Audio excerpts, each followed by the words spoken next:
Okay, hello, welcome to the channel. My name is Victor and I'm going to be your anchor on this training. So this is digital marketing training and we are, I think, in the fourth series. We're trying to look at the digital marketing components. At times we refer them to as components, at times we refer them to as strategy, at times we refer to them as plans. So what are different ways we can do marketing? What are different ways we can achieve traffic?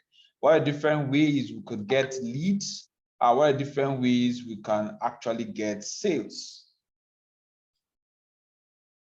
So let's look at web design and development, what role it plays in marketing.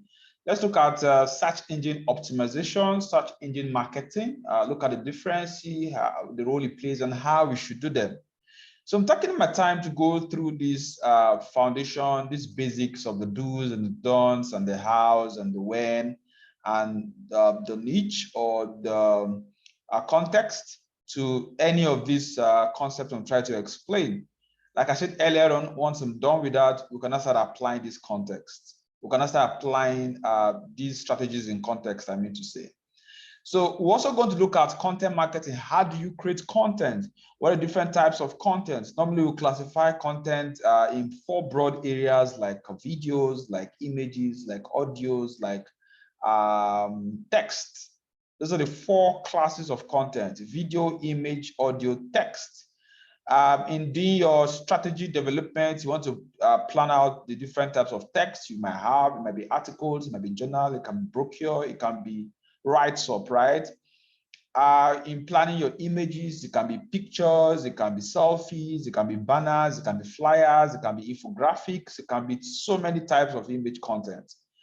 Then in audio, for instance, you could convert the videos that you're not making into podcasts, into different audio formats. So we're going to be exploring each of these items when we start doing our case studies. But we want to understand how to use these items and how they can interrelate, because you want to be adopting a digital mix component, or rather you want to be adopting a digital mix strategy.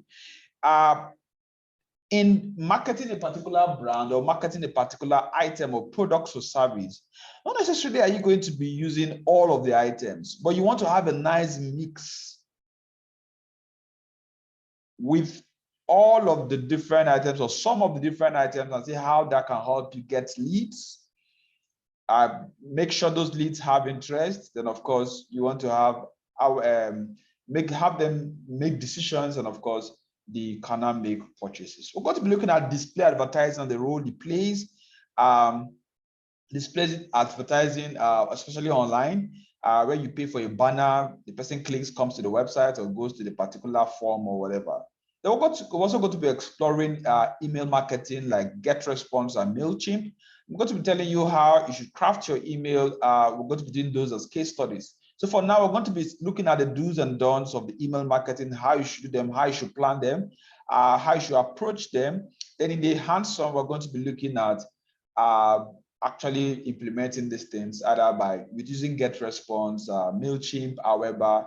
Back early in the when the digital era started, it used to be Aweber, Constant Contact. But you have, these days, you can now also use Amazon Web Services, or rather Amazon email services. So you could send large chunk of emails in a very affordable manner. We'll explore all of those options later on. Then we have mobile marketing. That's where mobile app comes in. That's where push notification comes in for apps. And that's where SMS marketing comes in. So depending on your country, depending on where you're listening from, in the case studies, we want to open SMS accounts so that you could register, sign up, and send emails. And of course, social media marketing, online reputation management, e-commerce, affiliate marketing, analytics. So let's get started. So marketing your online assets. Now, get off the horse. It's not about you build brands, build an online community, listing, become an authority. Like I always say, customer is king. So customer is king always. Think about adding value, think on the customer. So when you come online, you might not be known, you might be known, but one way you could get into the heart of customers is to give out something, right? So build trust, give it away, win trust. Use the marketing mix. Try to combine the different strategies. You're not going to say, no, I just do only content marketing. You could mix it up with pay-per-click. You could mix it up with having a very awesome website with a nice landing page where you get all of the traffic into. You could mix it up with SMS. So the strategy, the goal is always to be all the places where your customers are. So it then means you need a very nice calendar, you need a very nice plan, you need a nice schedule. So because if, for instance, you're not doing SMS, that means you're losing out on all of the customers that are that particular, that is their favorite means of communication. So if you're not, say, having a nice website, some people might not be comfortable with social media, getting stuff off social media. They want to just search on Google and get to a particular website and make their choice. So we want to look at paid, owned, and earned media. So this is a framework that marketers use when trying to incorporate a blended approach for traditional marketing, digital media, and engagement. So you want to see how to sort out all of your assets. Take, for instance, when you have reviews, if you have 1,000 reviews on Facebook or 1,000 reviews on YouTube or 1,000 reviews on Google Maps, location reviews, that is an asset. So it's something you could use to translate into revenue. Word of mouth, right? So your blogs. So all of these are things that you earn via your advocate, via your influencers. What about paid media? When you do PPC, when you do pay-per-click, when you place an ad, when you place advertising on online newspapers and the rest, so those are paid media. Owned media are one of the things you build from ground up. So the idea is always to have start with your owned media. In some people, they have social media handles and the rest. And don't forget, social media is also an earned and owned media. I'll explain that later on. So you have a social media handle, but you don't have a website, right? So on control social media channels, it's type of media you earn when people make comments and the rest. But the handle itself is controlled by you. That's why it's called an owned media. But the content that comes across to you, curated content that are not yours, that are by your visitors, by your prospects, by your leads, people making inquiries, people asking questions, those are all them to be earned media. So you have some handles, but you don't have a website. What about your account gets hacked or get blocked? You lose it, what happens? So that's one of the reasons why you want to have an owned media. Then all other media, you could channel them back to your own media. It gives you sustainability, give you long-term goal and results. So I've explained that. That's what you have as owned media, corporate blogs, website. So you want to make sure that you have that first. And that's not to say that you cannot make good results by having just social media handles. So the point is you're going to be limited. So that guy, that brand, that business that have both the website and online handles are going to have more long-term results. Now, people can search on them on Google, on the search engine platforms and get to them. Of course, they could have leads or prospect followership online. Those guys can get them. So they have like two channels. But if your focus is just on the social media handles, you are limited by just that channel. And also, it's a very nice thing that when you do marketing, when you do ads, when you do context, when we do all of that, you want to direct people back to the website. Because the website is like the fulcrum that anchors all of, it even gives you a good view of statistics. So instead of curating statistics from Facebook, from Twitter, from Instagram, you could see that even when you have all of those statistics, you want to channel those leads, those prospects back to your website. So that way you have a long term. For instance, you can pay for a website domain hosting account and platform for 15 years, for 10 years, right? You have access to that, you have that account. Nothing happens to that. But you can lose the social media handle, or that social platform can get down. or get weak, or the account gets compromised. So that's one good advantage of having owned media. You want to build a community of yours. You want to build a blog. Types of digital assets. So there are quite a lot of digital assets. We call it digital assets because they have ROI, they have long-term benefits. Any owned media assets requires investment in terms of time and resources. However, some assets will take priority over others. Yes, depending on how your audience and the objective of your organization. Take, for instance, some brands, it makes more sense to be on Twitter, Instagram than to be on Facebook. Some brands, it makes more sense for them to just be on Twitter and have a website because of the kind of audience they have, because of the kind of products, because of the kind of service. So it's a responsibility as a digital marketer to evaluate, to do some competition analysis to see the visitors, an average statistics of where those visitors are going to be at every point in time. So you want to be there. So social media is usually treated as owned and earned. The rationale is that brands own their social media channels and others. They then try to earn sharing and word of mouth, but don't be fooled. Social media is not earned media. So it's a combination. So all of those parts of social media that people comment, people like, people share, people do all of that, those are not yours. So that's one of the reasons why if you're doing marketing, you want to see how, no matter how small and sleek that website is, it increases your chances of surviving on very, very long term, because social media, that platform is not yours. Anything can happen to it. So if you're liking this discussion, if you're liking this exposition, don't forget to put a comment in the comment section below, ask your questions, tell me what you've learned, and don't forget to like and share this video. So I want to ask you a question. Do you agree with this statement that social media is an owned media asset or not? What do you think about social media? Can you compare social media with having a social media platform and having a website? Which will you prefer? Comment in the comment section below, and I would love to hear from you. What are microsites? So when you build small 2, 3, 4 pages, they can be in numerous form. Just to send out a message, you call that a microsite. Landing page. So that place that you get your customer to, your prospects to on your website, that is a landing page. So one of the things you want to do is to make sure that you don't just direct your visitors or your ad clients to the homepage of your website. It's a taboo. You don't want to do that.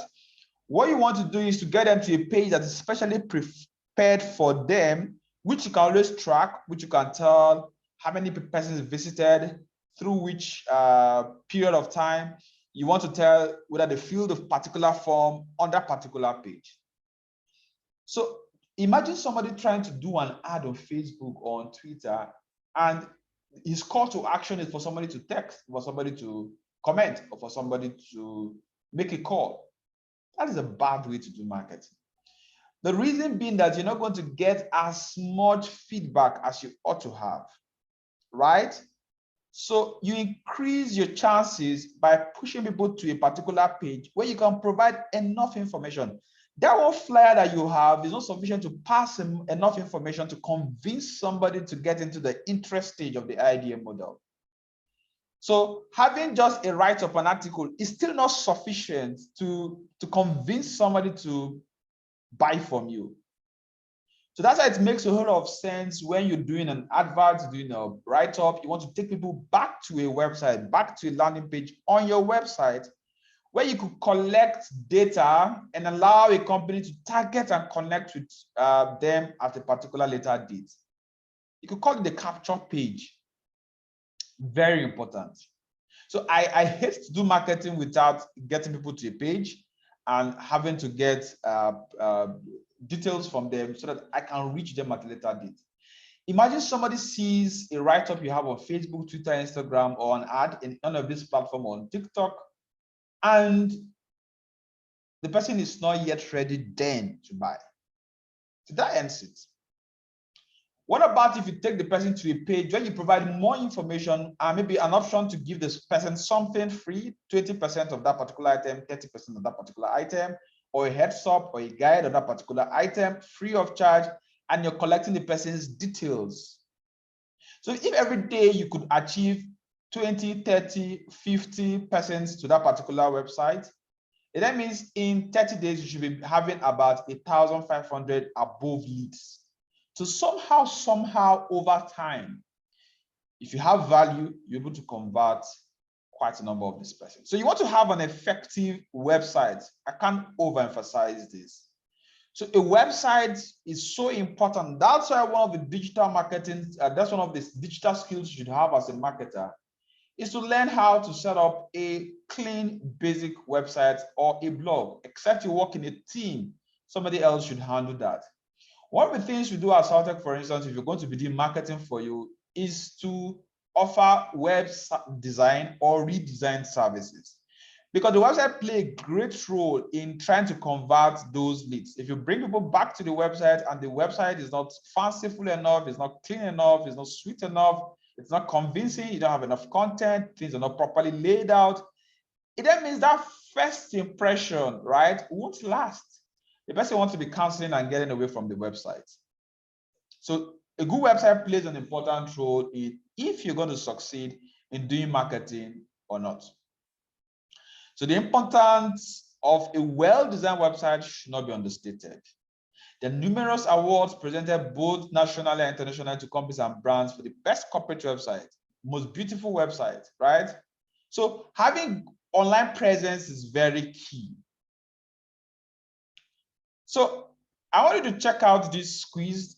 While you browse through websites, consider the following questions. Is it easy to navigate? Is it visually appealing? What do you think about the website content? I've heard a lot of people patronize a particular brand just because of how good the website is and how easy it is to navigate.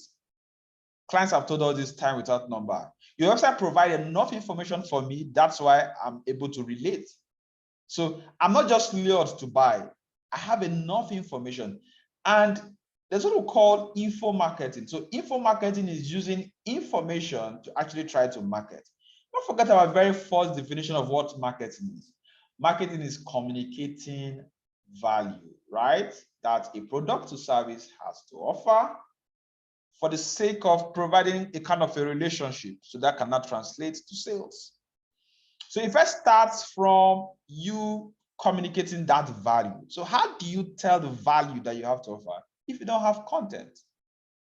So a scantily built website will convert less compared to a website with enough information. Website statistics. I will show you all of these while we do our hands-on. I will show you dashboards for websites, dashboard for on your control panel. So you can see all of these things. They play a role in helping you on how to plan and how to do your testing to see where to optimize. So this is the Saltech website, for instance, as of now, November 2022. So your website is the hub for your online presence. It demonstrates legitimacy.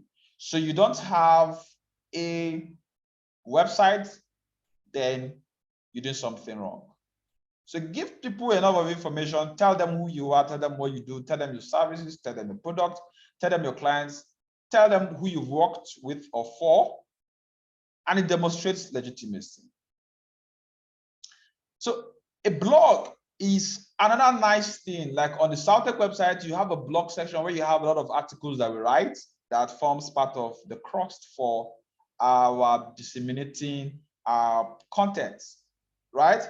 So a blog is very key and very important. So there are several blog platforms. You could build one from scratch yourself. If you want to do that, you could let us know. We can build that for you. You could use Blogger, you could use WordPress, you could use a maybe an in-house built content management system. The idea is that you want to make sure that you give content and consistent content to your clients. That helps your ranking, and that gives you provides you enough information, provides your clients enough information so that they can make a decision to buy. Okay, this is all about blog. I'm going to provide this in the comment section or in the description of this particular video. Okay, so things like revisits, demand or lead generation. You want to amplify your content. You want to make sure you fit into your branding space. You want to have search engine optimization. In our hands-on, I'm going to tell you how to do this using keywords. We're going to be doing keyword research. We're going to be seeing how do we make sure that our blog can rank.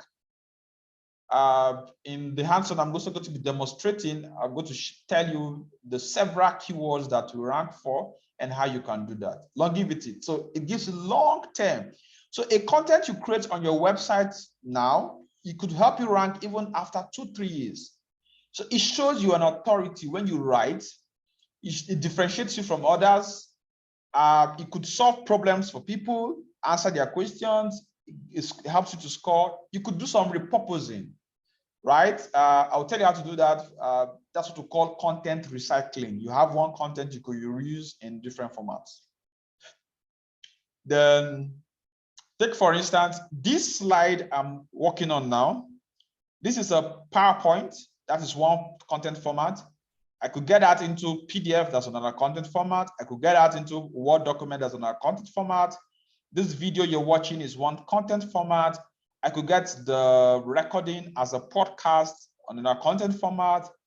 I could do an infographic summary of the different sections per series, and that's another content. So I've mentioned up to like 7 content types. That's what we call repurposing, right? You want to repurpose the content, you want to use it again, right? And again, and it reduces your risks and gives you a lot of reward, and you can use it to retarget. So it's most business blogging a waste of time? No.